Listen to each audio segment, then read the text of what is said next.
షూటింగ్లకు ఉపయోగించే విధంగా చేయాలనే ఉద్దేశంతో ఇచ్చాం. మంచి ప్లేసెస్ ఉన్నాయని అలాంటి దీంట్లో ఇది చేసే పరిస్థితికి వచ్చారు. ఇక్కడ హైగ్రీవా ల్యాండ్స్, ఇది మీరు చూస్తే 12 ఎకరాల 51 సెంట్లు. ఇది ఎప్పుడో ఆ ల్యాండ్ని వాళ్లకు ఇచ్చారు ఓల్డేజ్ హోమ్కి. దాన్ని రెసిడెన్షియల్ డెవలప్మెంట్కి మార్చి ఎంవివి సత్యనారాయణ ఎంపీ కోటేసే పరిస్థితికి వచ్చాడు. ఓల్డేజ్ హోమ్ను కూడా వదిలిపెట్టలేదు కడాన. మామూలు భూములు కాదు ఇవన్నీ, అలాంటి గనులు అన్నమాట వీళ్ళు. ఇంకో పక్క శారదాపీఠం, 1 లక్ష రూపాయల ఎకరా, ఆడైతే మంచి వాల్యూ ఉంది. 40 కోట్ల 50 కోట్ల తెలియదు, 15 ఎకరాలు కొత్త వలస భీముల్లో. ఇంకొక పక్క షాహీ హియరింగ్ కేర్ అని 1 ఎకరా 15 కోట్లుంటే ఫ్రీగా వీళ్ళ సొంత సొమ్ము అయినట్టు దానం చేసే పరిస్థితికి వచ్చారు. నెక్స్ట్ ఇంకో పక్క దస్బల్లా ల్యాండ్స్, వాళ్ళకి ఆ భూములు వచ్చాయి. ఆ భూములు సుప్రీంకోర్టు వరకు పోయి ఫైట్ చేసి వస్తే రాణి ఆఫ్ వధ్వాన్ అనే అండ్ ఏజెన్సీ పేరుతో వాళ్ళకి లింక్ లేకపోయినా దాన్ని అపార్ట్మెంట్స్ తీసేసుకొని కన్స్ట్రక్ట్ చేసే పరిస్థితికి వచ్చారు. It is total illegal. వీళ్ళు ఇష్ట ప్రకారం బలవంతంగా ఆర్మ్ ట్విస్ట్ చేసి ఆ భూ కబ్జా చేసి వీళ్ళు అపార్ట్మెంట్స్ కట్టే పరిస్థితికి వచ్చారు.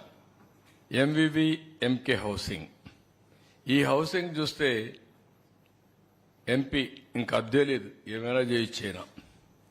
అక్కడ అపార్ట్మెంట్ డెవలప్మెంట్ కోసం 10 ఎకరాల 57 సెంట్లు, ఏది కోర్మన్నపాలెం ల్యాండ్ ఓవర్స్ ట్రీట్ చేసి 0.96% ప్రాజెక్టుల షేర్. ఎక్కడైనా ఇది జరుగుతుందా ప్రపంచంలో అడుగుతున్నారు. అంటే ఎంత దౌర్జన్యం, ఎంత అరాచకం, ఎంత విధ్వంసం అంటే ఇవన్నీ పరాకాష్ఠ అన్నమాట.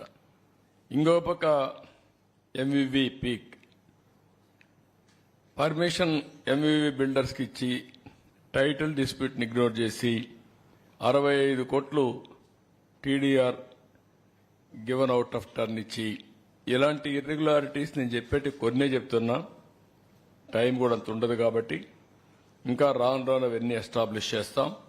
ఈ 3 నెక్స్ట్ ఇవి ఆ టైప్ ఆఫ్. ఇంకొక పక్క ఇది ఒంగోలు 101 కోట్ల రూపాయల ఆస్తి. ఇక్కడ కూడా ఎన్ని చేయాలనో అన్ని విధాలుగా ఫ్యామిలీ డిస్ప్యూట్స్ అని, unclaimed private lands, empty sites, government lands ఇవన్నీ గ్రాప్ చేసి created fake documents, fake will, partition deed, DK patta, family member certificates, death certificates, land conversion certificates, GPA, sale deeds ఇలాంటివన్నీ చేసి అన్నీ కూడా ఎక్కడికక్కడ గోల్మాలలు చేసి మొత్తం ఇది చేస్తే ఇటీవల కేసులు పెట్టారు. అక్యూజ్డ్ 77 మంది, టోటల్ ఫేక్ డాక్యుమెంట్స్ ఇది 572, టోటల్ విక్టిమ్స్ 112 మంది.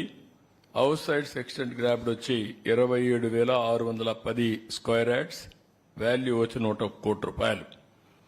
ఇవి క్రియేటెడ్ సివిల్ లిటిగేషన్, అన్ని ఫేక్ డాక్యుమెంట్స్ చెప్పి ఇష్టానుసారంగా చేసి బలవంతంగా లాక్కున్న పరిస్థితి పెద్ద ఇష్యూ అయింది. ఇది కూడా ఇన్వెస్టిగేషన్లో ఉంది యాజ్ ఆన్ టుడే. నెక్స్ట్ ఇది ఎంత దర్జాగా మీరు చూడండి, ఫ్లాగ్ పెట్టేసి ఇష్టానుసారంగా ఎక్కడికక్కడ కబ్జా చేసే పరిస్థితికి వచ్చారు, ప్రొక్లైన్స్ పెట్టి మరి. నెక్స్ట్ ఇక్కడ తిరుపతికి ఒక విచిత్రమైన పరిస్థితి ఉంది. ఇవన్నీ సెటిల్మెంట్ ల్యాండ్స్ తిరుపతిలో, లేకుంటే మఠం భూములు కూడా ఉన్నాయి అక్కడ. ఈ భూముల్ని ఇష్టానుసారంగా 22A ఉపయోగించి వీడు కొట్టేసే పరిస్థితికి వచ్చారు. మామూలు 1-2 కాదు, మొత్తం తిరుపతి, రేణిగుంట ఏరియా అంతా మీరు చూసి చిత్తానూరు ఏరియా అంతా మొత్తం కూడా డిస్ప్యూటెడ్ ల్యాండ్, అవన్నీ సెటిల్మెంట్ ల్యాండ్స్. ఇవన్నీ ఇష్ట ప్రకారం కొట్టేశారు. నేను కొన్ని ఎగ్జాంపుల్ మాత్రం ఇస్తున్నా.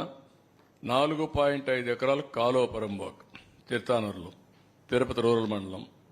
ఇంకొక పక్కన 27.14 ఎకరాలు గవర్నమెంట్ ల్యాండ్ మంగళం, తిరుపతి అర్బన్. 3.3 ఎకరాలు కుంటపరంబోక్ ఇన్ దామినేడు తిరుపతి రూరల్ మండలం. 1.33 acres of Kalupuram work in Chiguruvada, North Countryga of Tirupati rural. 12.69 ఎకరాలు land ceiling government land in Surappakasam Renigunta మండలం. 15.28 ఎకరాలు చెరువు ఇన్ కోట్ర మంగళం ఆఫ్ రేణిగుంట మండలం. 7.98 ఎకరాలు ఇది దుర్గ సముద్రం విలేజ్. ఇవన్నీ మీరు